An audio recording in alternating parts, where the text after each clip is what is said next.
Hi, I want to tell you today about the Flower Audio Loudness Meter and show you how you can use it to get consistent and pleasant loudness levels in your music. Everyone wants their tracks to stand out by being loud, but there's no denying that music has become less enjoyable to listen to for extended periods. Here's where we think the problem with the process is. The A-B comparisons that are made during production are instant, and they just don't convey how you would feel about the sound after listening to a few songs. We developed the Flower Audio Loudness Meter to help people know where they stand in the loudness wars and solve this problem. Let me create it here in the Reason rack. I want it to be just below the master section here. I want it to measure all the audio coming out of Reason, so I need it to be the last device in the signal chain.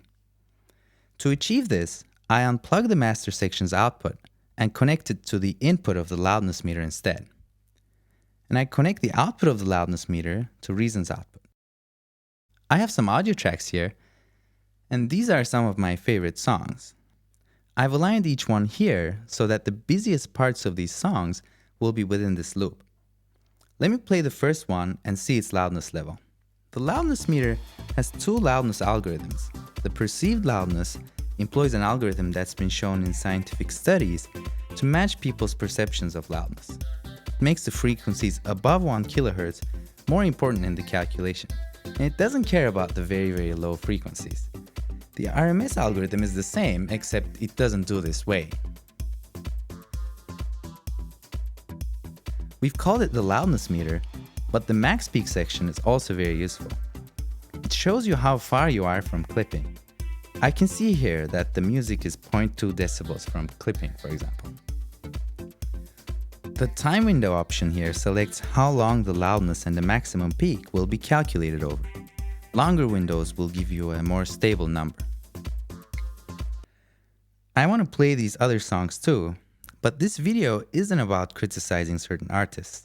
So I've muted them, but I'm measuring the levels by using the loudness meter as an insert. This is okay since I haven't changed the mixer settings for these tracks at all.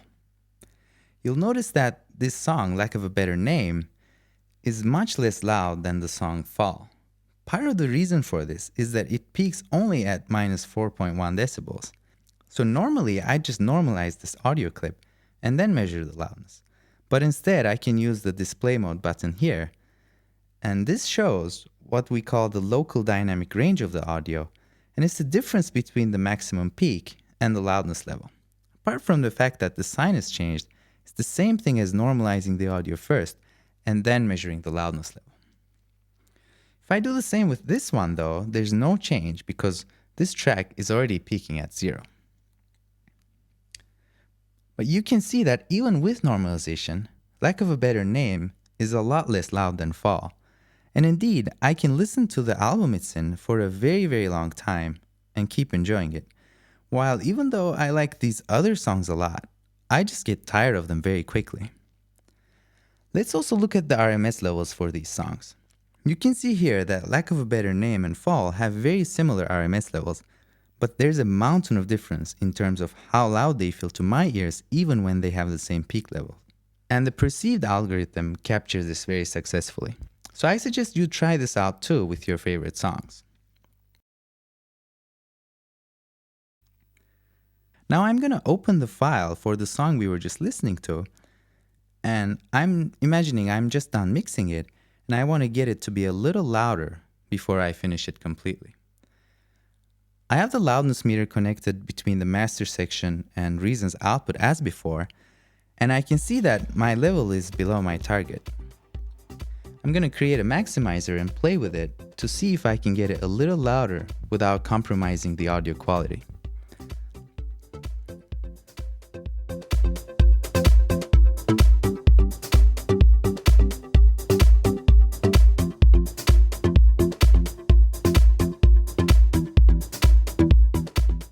I can see it's clipping here, and I can see in the loudness meter by how much it's clipping. So I'm going to reduce the gain here a bit and play a little bit more.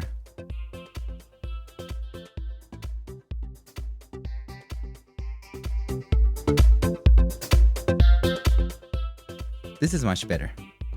I'm gonna stop here. When I finished this track a while back, I used some other tricks like playing with the master bus compressor and multiband compression to get it a little bit louder than this, but I think you get the idea. Next time I finish a track, I can go for a similar loudness level so that all my tracks can be consistent. Let me show you one other feature here, which is the input switching. I have an audio track here and I'm calling it my reference track. It's a song I had made before, and I want to switch between the two songs every now and then and compare. If I connect the direct out to reference input here, I can easily switch between my song and this song using the input selection buttons at the front.